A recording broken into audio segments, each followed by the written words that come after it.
Therefore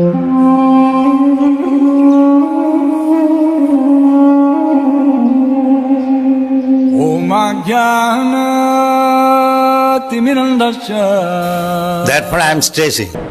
तो आज हम लोग एक ग्रंथ है चैतन्य चरितमृत, जिसे हम सीसी के नाम से भी पुकारते हैं।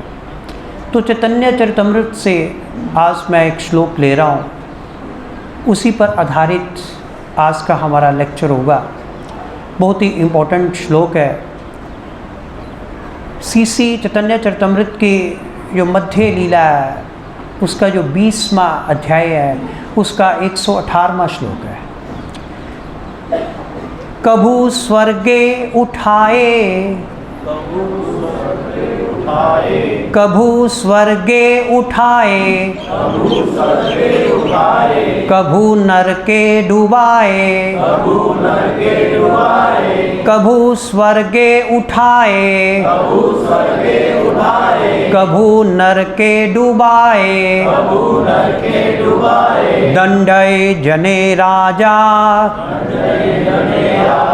दंडय जने राजा, ये न नदीते चुबाए, ये न नदीते चुबाए। ये बंगाली में है, जो मैंने अभी बोला है वो बंगाली भाषा में है। कभू स्वर्गे उठाए, कभू नरके डुबाए।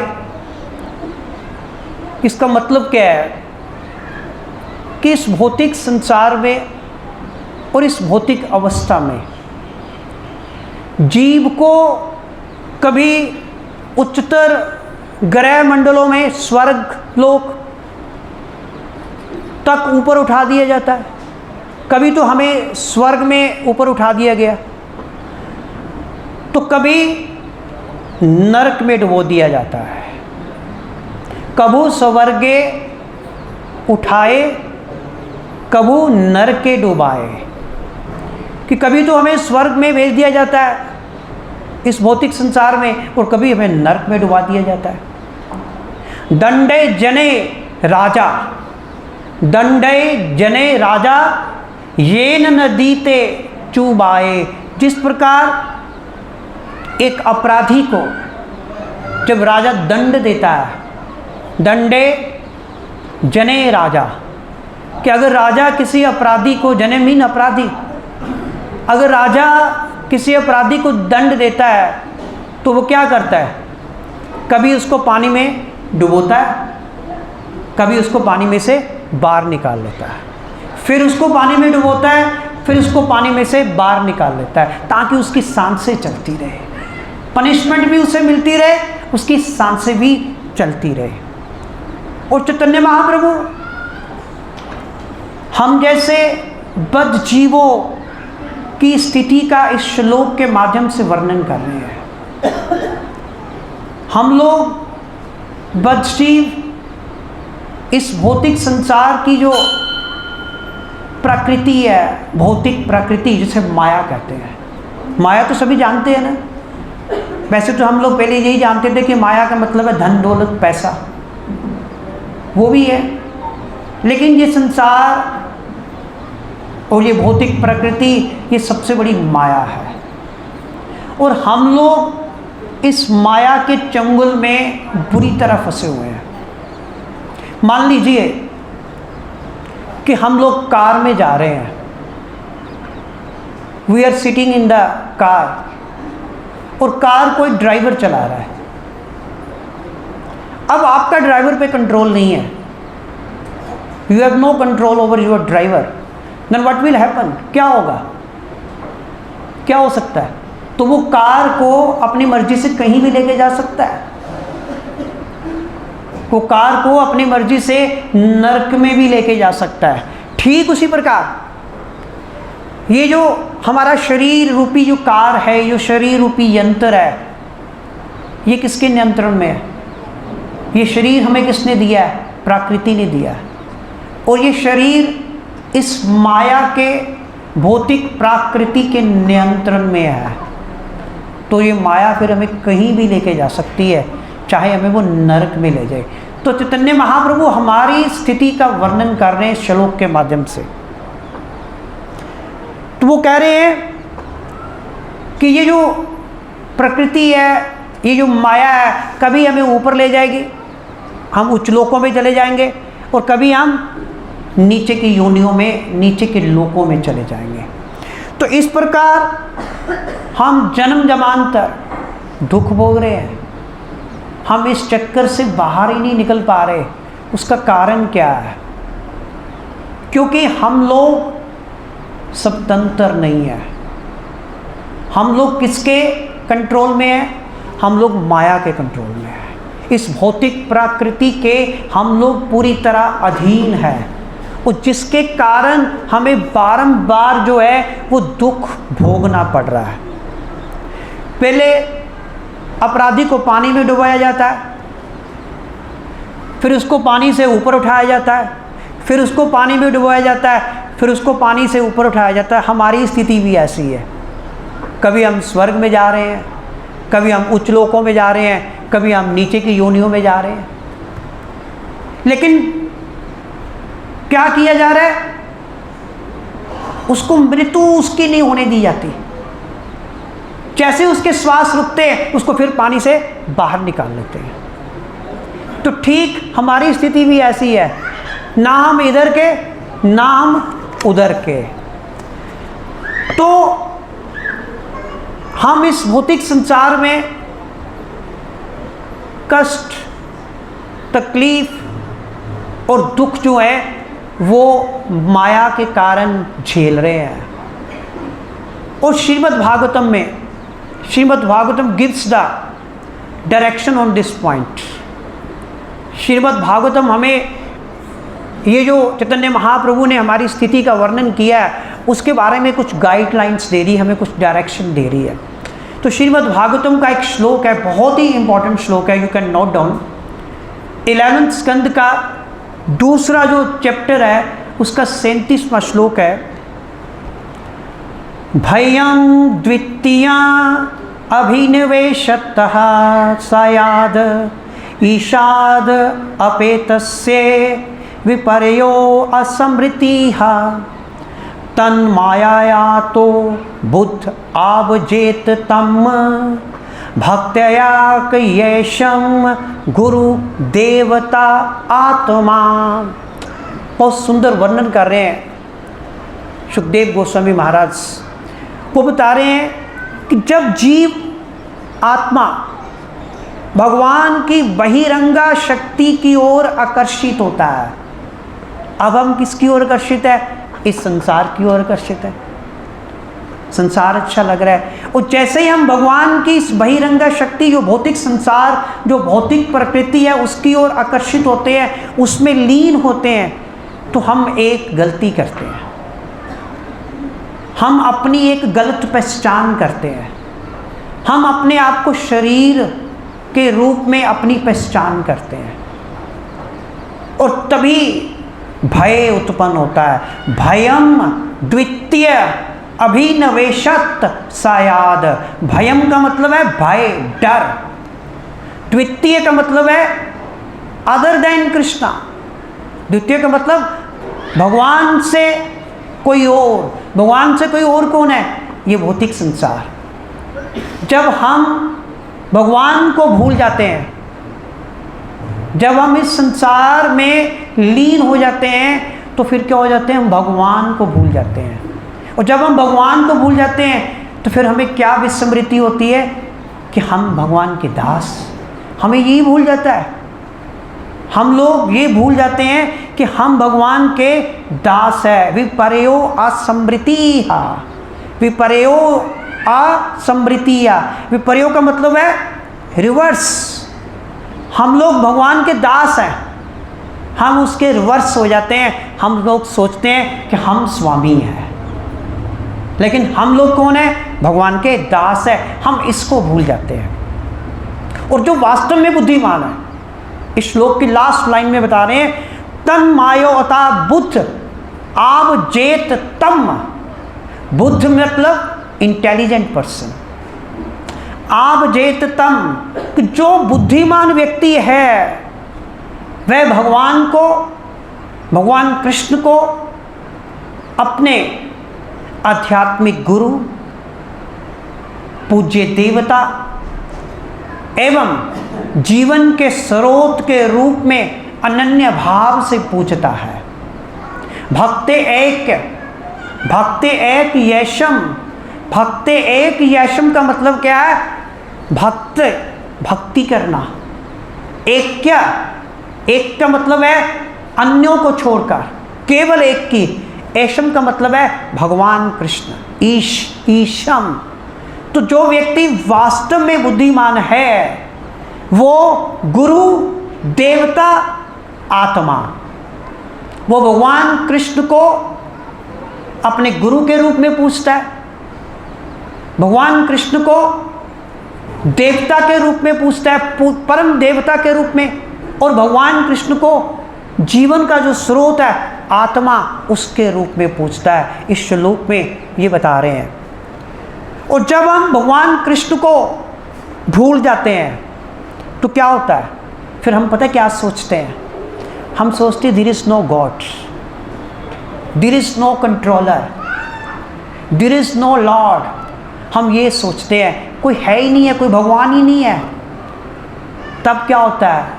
जब हम ऐसा सोचते हैं तब होता है भयम द्वितीय अभिनवेशता। तब हमें डर लगता है, तब हम भयभीत होते हैं जब हम सोचते हैं भगवान तो है ही नहीं है, देयर इज नो कंट्रोलर।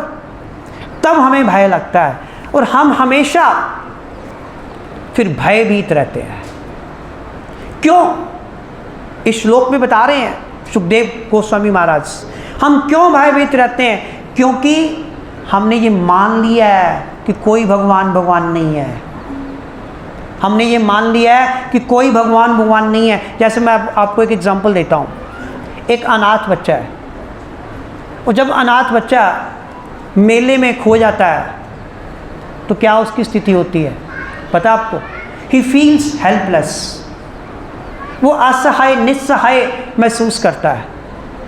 वो ढूंढ रहा होता है, रो रहा होता है अपनी माँ को याद करके, where is my mother, where is my father, मेरे पापा कहाँ है, मेरे मम्मी कहाँ है। सेम स्थिति हमारी है कि जब हम कहते हैं कोई भगवान नहीं है, हमारे ऊपर कोई नहीं है, कोई कंट्रोलर नहीं, हमारा कोई स्वामी नहीं है, तो हम अनाथ हैं। At that stage then we are helpless. और जब हम हेल्पलेस होते हैं फिर क्या होता है? फिर भय होता है, फिर चिंता होती है। लेकिन जो भगवान के भक्त है, जो कृष्ण भावना मय है, जो कृष्ण भावना अमृत में है, वो सोचते हैं कि मेरे साथ भगवान है, भगवान मेरे साथ है, तो फिर उन्हें कोई भय नहीं लगता। अभयम, उन्हें कोई डर नहीं लगता, ना ही वो अपने आप को हेल्पलेस, निस्सहाय महसूस करते हैं। तो सबसे इंपॉर्टेंट चीज़ है शरणागति। तो शरणागति के वैसे तो भक्ति विनोद ठाकुर ने 6 लक्षण बताए हैं, लेकिन सबसे एक इंपॉर्टेंट लक्षण है शरणागति का। कोई बता सकता है? हम कैसे जान सकते हैं? कुछ लोग कहते हैं कि we have surrendered unto Krishna, हमने भगवान को समर्पण कर दिया। तो उसकी पहचान क्या है? एक ही सबसे इंपॉर्टेंट पहचान कि हमें ये दृढ़ विश्वास होना चाहिए कि भगवान हर हालत में हमारी रक्षा करेंगे। हमें ये दृढ़ विश्वास होना चाहिए कि भगवान कृष्ण हर स्थिति में हमारी रक्षा करते हैं।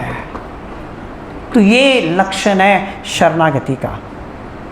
इसलिए जो भगवान कृष्ण की सेवा में लगे हुए हैं उन्हें पूर्ण विश्वास है कि भगवान उन्हें अवश्य सुरक्षा प्रदान करेंगे 100%। भगवान कृष्ण क्या ही रहे हैं श्रीमद् भगवद गीता में लास्ट 18वें अध्याय का 66 श्लोक, अहम तवाम सर्व पापेभ्यो मोक्षयिष्यामि मा शुच। भगवान कहते हैं the person who surrender unto me, जो मुझे समर्पण करता है, मैं उसको उसकी सारी चिंताओं से उसको मुक्त कर देता हूँ, उसको सारे पाप कर्मों के फलों से भगवान कहते हैं कि मैं उसे मुक्त कर देता हूँ। भगवान तो गीता में कह रहे हैं। प्रॉब्लम क्या है? हमें विश्वास नहीं है, हमें भगवान की बात पे विश्वास नहीं है। तभी तो भगवान कह रहे हैं माँ शुच, तुम डरते क्यों हो? भगवान कहते तुम डर क्यों रहे हो? मैं कह रहा हूँ अगर मैं तुम्हारे साथ हूँ तो तुम्हारा कोई नुकसान कर ही नहीं सकता। तो श्रीमद् भागवतम एक्सप्लेन कर रही है कि जितने भी बद्ध जीव है वो भयभीत क्यों रहते हैं। हम लोग सब कौन है? बद्ध जीव है। कोई आदमी बता दे यहाँ पे बैठा हुआ जिसे डर नहीं लगता, जो भयभीत नहीं है।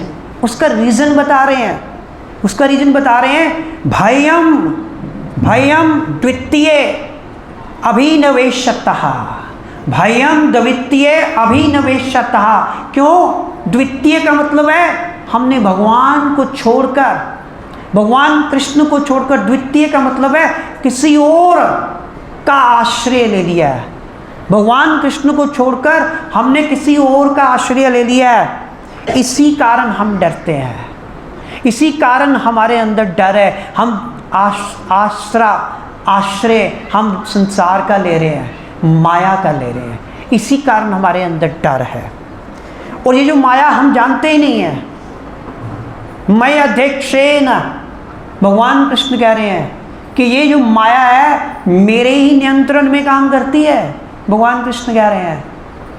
और अगर कोई भगवान कृष्ण की भक्ति करेगा, लेकिन हम लोग इस भौतिक संसार में जब भगवान कृष्ण को भूल जाते हैं, यही तो बात आ रही है यहाँ पर बात आ रही है विपर्यो य असमृति, कि जब हम असमृति का मतलब भूल जाते हैं। किसको भूल जाते हैं? भगवान कृष्ण को, कि हम भगवान कृष्ण के दास हैं। जब हम ये भूल जाते हैं तब फिर क्या होता है? तब ये जो माया है ना, भौतिक प्रकृति, फिर हमें डराती है, कई रूपों में हमें डराती है। जब हम भूल जाते हैं कि हम भगवान के दास हैं, हम भगवान के सेवक हैं, तब ये माया फिर हमें डराती है।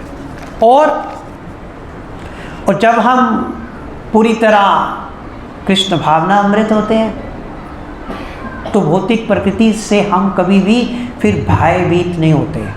प्रश्न नहीं उठता, इस संसार की जो माया है उससे डर का प्रश्न ही नहीं उठता।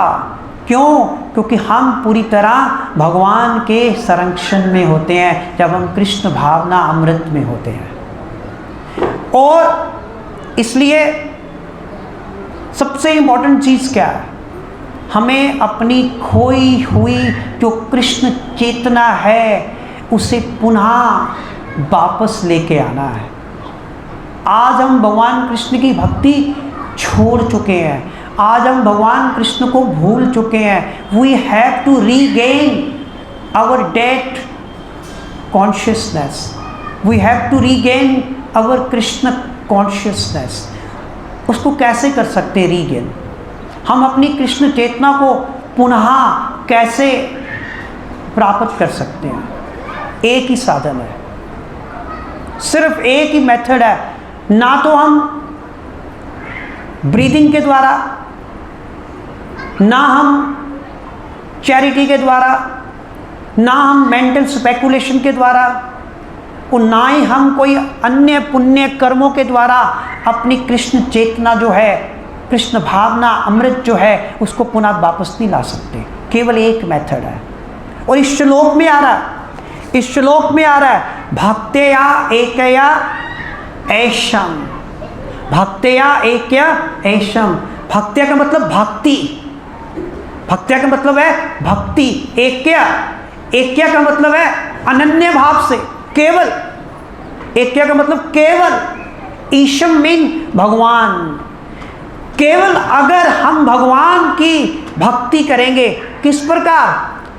भगवान को अपने गुरु के रूप में, भगवान को देवता के रूप में, भगवान को आत्मा के रूप में जब हम उनको पूजेंगे, उनकी भक्ति करेंगे, तब जाकर हम अपनी कृष्ण चेतना को पुनः वापस लेके आ सकते हैं। वरना कोई और साधन नहीं है। प्रभुपाद बता रहे हैं कि जो भगवान कृष्ण है वो हमारे हृदय में सुप्रीम मास्टर के रूप में हमारे हृदय में प्रवेश किए हुए हैं। Krishna is as a supreme master within us. हमारे अंदर भगवान कृष्ण एक आध्यात्मिक गुरु के रूप में बैठे हुए हैं, लेकिन भगवान वेट कर रहे हैं कि कब हम उनकी भक्ति करें, कब हम डिवोशनल सर्विस करें। तो भगवान कहते हैं कि मैं तो वेट कर रहा हूँ तुम्हें गाइड करने के लिए, तुम्हें डायरेक्शन देने के लिए। और भगवान देते हैं। अगर हम भगवान की भक्ति करते हैं तो भगवान कहते हैं ददामी बुद्धि योगम तम, ददामी बुद्धि योगम तम, मैं तुम्हें बुद्धि प्रदान करता हूँ। I will give you the intelligence, I will help you. भगवान कहते हैं if you will surrender unto me, अगर तुम मुझे समर्पण करोगे तब मैं तुम्हारी मदद अवश्य करूँगा। भगवान कृष्ण कहते हैं।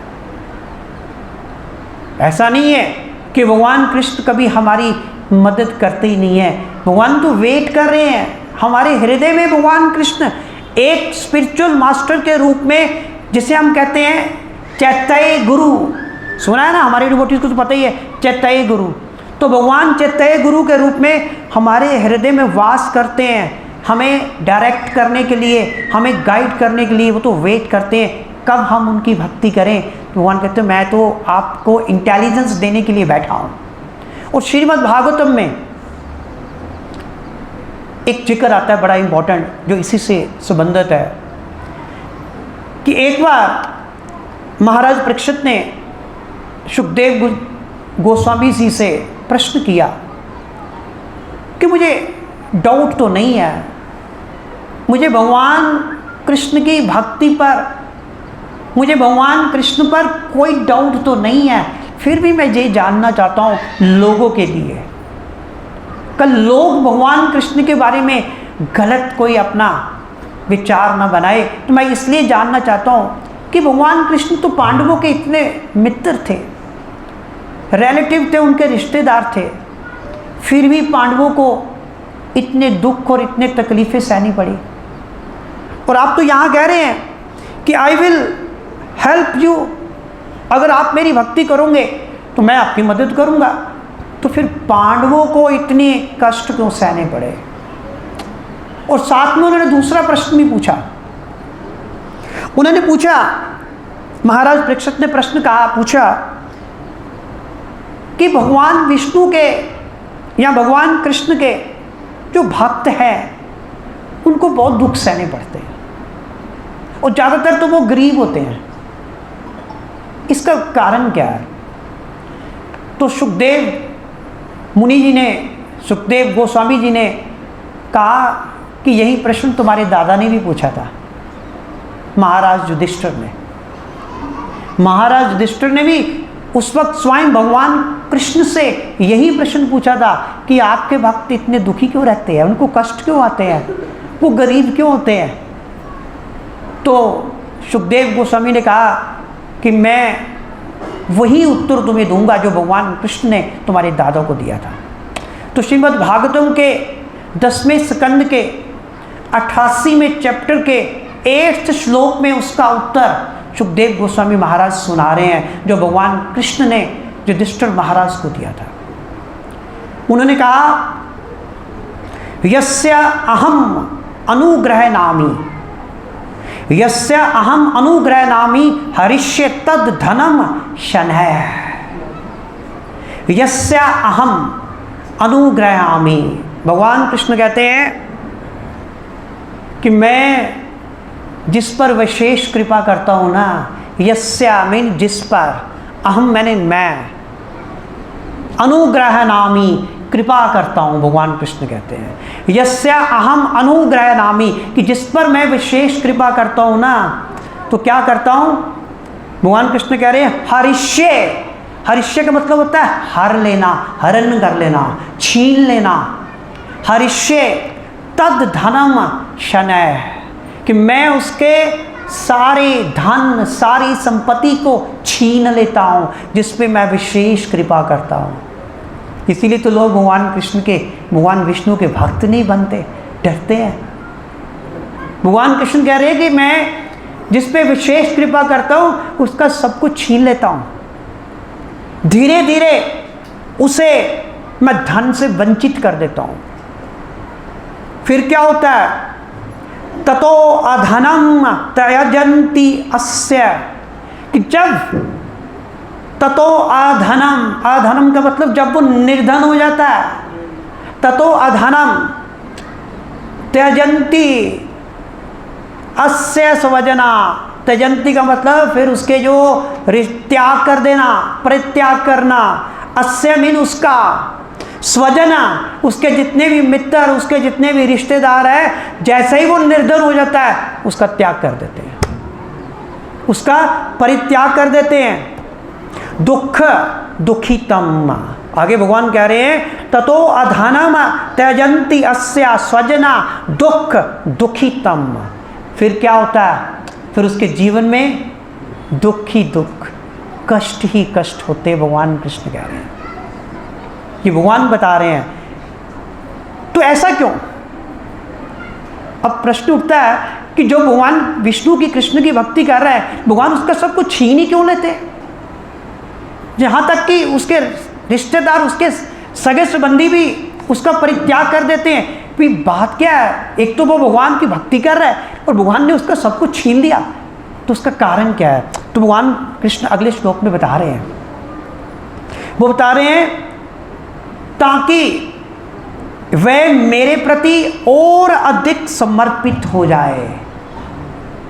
भगवान कृष्ण उत्तर दे रहे हैं कि ताकि वो मेरे प्रति और समर्पित हो जाए।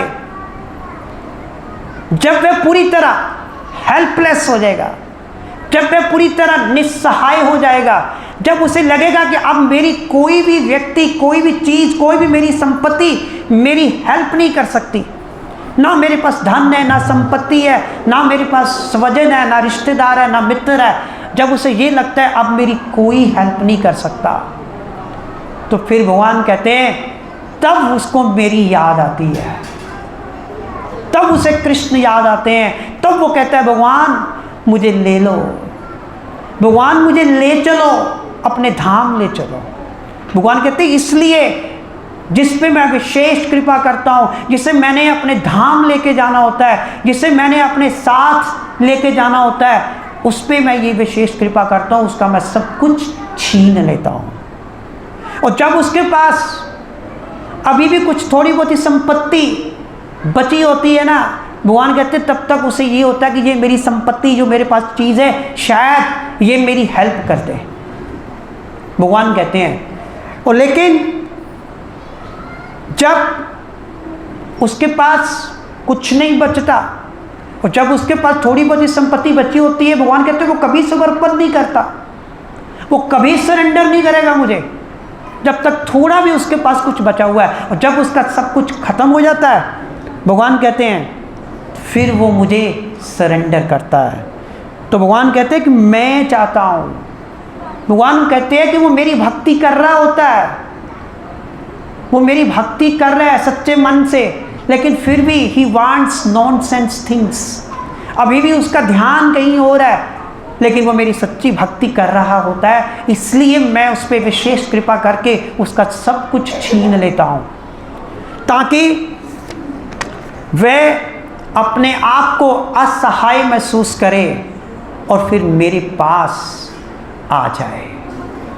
भगवान कहते हैं कि वो अपने आप को असहाय महसूस करे और फिर वो मेरे पास आ जाए, इसलिए भगवान कहते हैं कि मैं उसका सब कुछ छीन लेता हूँ। और जब वो मेरे पास आ जाएगा, आई विल गिव हिम प्रोटेक्शन, मैं उसे पूर्ण संरक्षण प्रदान करूँगा, भगवान कृष्ण कह रहे हैं।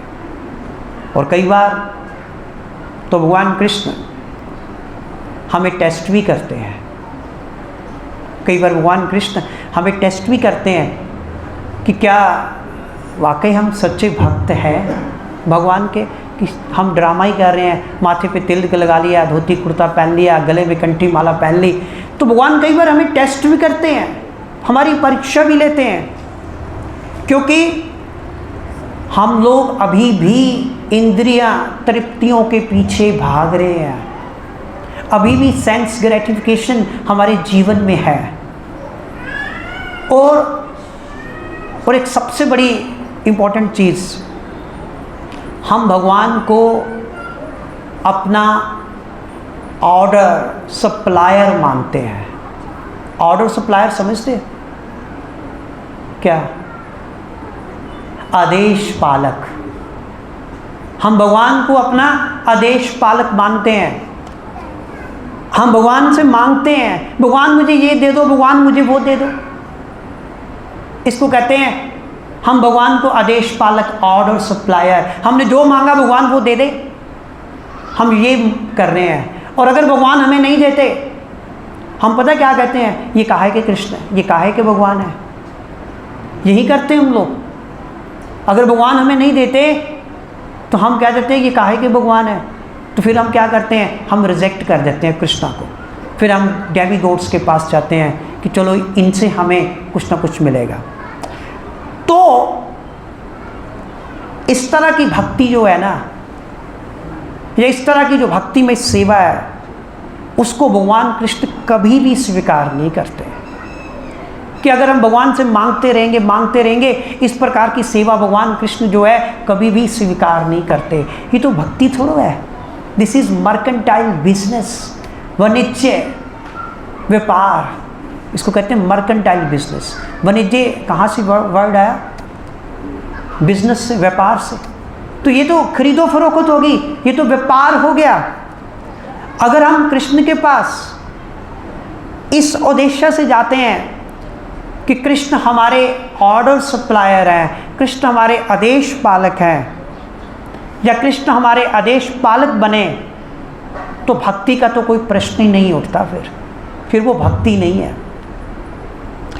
तो फिर भगवान हमें स्वीकार भी नहीं करते। हमें तो पूरी तरह भगवान को सरेंडर करना होगा, पूरी तरह सरेंडर करना होगा, ये मानकर कि भगवान हर हालत में हमारी रक्षा करेंगे। और ये कहना होगा भगवान को कि भगवान आप जो चाहे हमसे करो, let him do as he likes.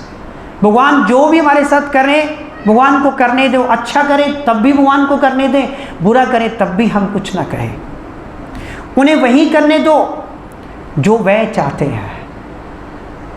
तो शिक्षा अष्टकम 8 में यही श्लोक आ रहा है, आश्लिष्य वा पादरताम पिनष्टु माम दर्शनान मर्महताम क्रोतु वा यथा तथा वा विद धातु लंपटो मत प्राणनाथ स तू स एव नापरहा।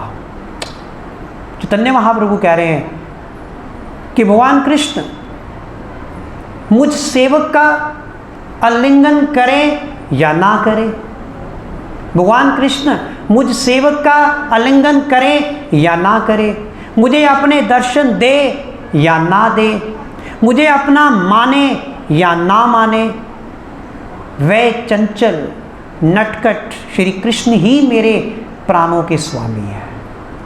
कि चाहे वो मेरा आलिंगन करे ना करे, चाहे वो मुझे धक्के मारे, चाहे वो मुझे दर्शन दे ना दे, फिर भी मेरे प्राणों के स्वामी सिर्फ भगवान कृष्ण ही रहेंगे, कोई दूसरा नहीं होगा।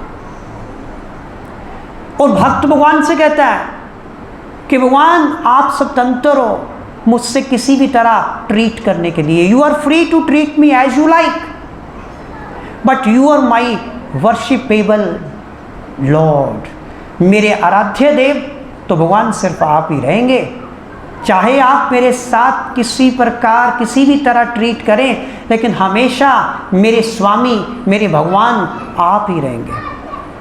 और जैसे ही हम इस लेवल पे आ जाते हैं कि भगवान हमारे साथ अच्छा करे या बुरा करे, कुछ भी करे, जिस तरह भी करें, तो हम कहते हैं भगवान मैं आपको नहीं छोड़ूंगा, आप हमेशा ही मेरे स्वामी रहेंगे। और जब हम इस लेवल पे, स्तर पे आ जाते हैं, वही जीवन की पूर्णता है। उसी को कहते हैं प्योर, शुद्ध भक्ति, प्योर डिवोशनल सर्विस। तो मैं 2 मिनट और लूँगा। एक स्टोरी है, बहुत ही मुझे, मेरे हृदय को उसने छुआ जब मैंने उसको पढ़ा, तो मैं इसमें ऐड कर रहा हूँ कि 2 ब्रदर्स थे। एक का नाम था रूप गोस्वामी, दूसरे का नाम था सनातन गोस्वामी। रूप गोस्वामी और सनातन गोस्वामी दोनों वृंदावन में चैतन्य महाप्रभु की आज्ञा से वहाँ वास करते थे। और रूप गोस्वामी जो थे, he was a very renowned writer, वो बहुत बड़े एक राइटर थे। लेकिन क्या हुआ, उनकी वृंदावन गांव में, एक्चुअली वृंदावन तो उस वक्त जंगल ही था, वृंदावन वन था, जंगल था, अब तो बहुत कुछ बन गया। तो वो उस वृंदावन में, जंगल में रहते थे। तो वो सारा दिन उनका काम होता था लिखते रहना, लेकिन भिक्षा मांग के वो अपना गुजारा करते थे।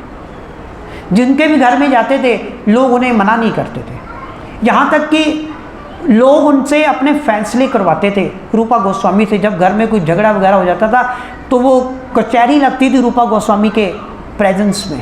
तो जो वो फैसला करते थे, लोग उसको मानते थे। इतना उनका मान सम्मान था वृंदावन में। उस समय रूपा गोस्वामी का छोटे भाई थे, तो उनके एक बड़े भाई भी थे, सनातन गोस्वामी। तो रूपा गोस्वामी तो हमेशा मांग के खाते थे।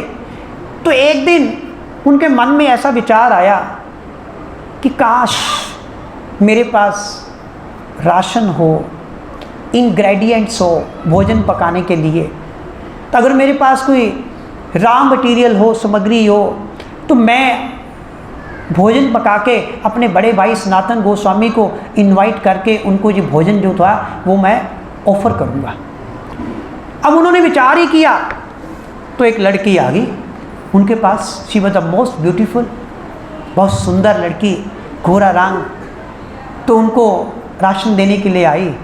तो जब रूपा गोस्वामी ने देखा, तो उन्होंने पूछा, she is very nice girl, beautiful girl. तो उन्होंने पूछा, आप कौन हो? उस लड़की से पूछा कि आप कौन हो? तो वो कहते, मैं आपके पास के गांव में रहती हूँ। कहती, मैंने तो कभी आपको देखा नहीं है। वो कहते, शायद आपको ख्याल नहीं है, मैं गांव में ही रहती हूँ। तो उस लड़की ने कहा कि आज हमारे घर में एक बहुत बड़ा प्रोग्राम है, तो मेरी माता ने कुछ जो सामान है, रॉ मटेरियल सामग्री है, आटा है, गेहूँ है, चावल है, घी है, दूध है, ये आपके लिए भेजे हैं। उन्होंने कहा, वेरी नाइस। उन्होंने उसको, उस जो इंग्रेडिएंट्स उनको मिले थे, तो उन्होंने उसको पकाया और अपने बड़े भाई सनातन गोस्वामी को उन्होंने मैसेज भेजा कि आज आप यहाँ पर प्रसादम ग्रहण कीजिए। बहुत इम्पोर्टेंट है, इसमें बहुत बड़ा लेसन है हमारे लिए। तो वो सनातन गोस्वामी आगे प्रसादम ग्रहण करने के लिए।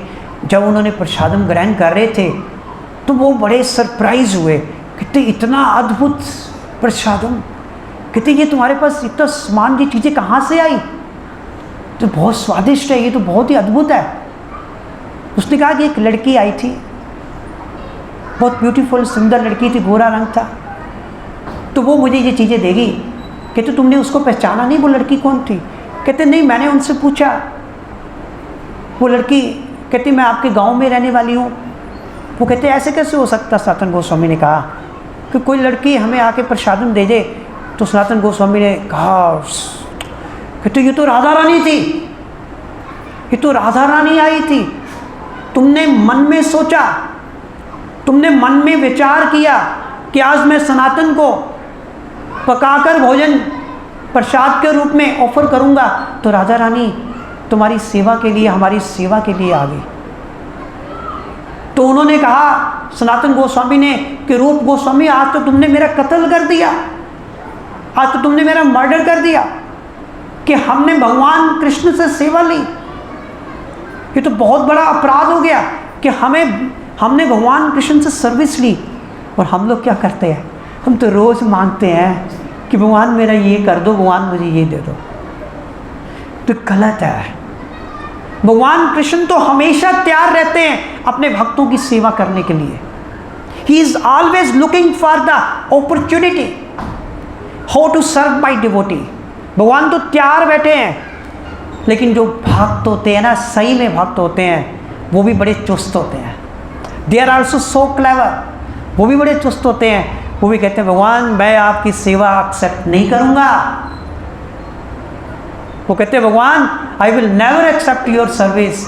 भगवान से सेवा लेनी थोड़ा है, भगवान को तो सेवा देनी है, भगवान की तो सेवा करनी है। भक्त ऐसे होते हैं। तो इसलिए हमें भगवान को अपना ऑर्डर सप्लायर, आदेश पालक नहीं समझना चाहिए। तभी हमारे जीवन में कष्ट है, भय है। ये भक्ति नहीं है।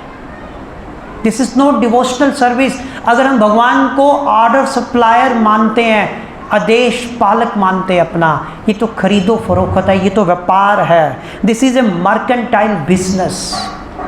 और जब हम कृष्ण के पास इस मर्केंटाइल मेंटालिटी से जाते हैं, व्यापारिक मानसिकता से जाते हैं, तो भगवान कृष्ण कभी भी हमारे मित्र नहीं बनेंगे। भगवान कृष्ण कभी भी फिर हमसे प्रेम नहीं करेंगे। तो हमें क्या करना है? We have to serve Krishna. हमें उन्हें सर्व करना है। तभी तो इस श्लोक में आ रहा है आवजेत तम। आवजेत का मतलब है सर्व टू कृष्णा। उन्हें आवजेत तम मतलब, तम का मतलब है उन्हें हमें सर्व करना है। यही भक्ति का उत्तम प्रोसेस है। इसी कहते हैं डिवोशनल सर्विस। हरे कृष्णा।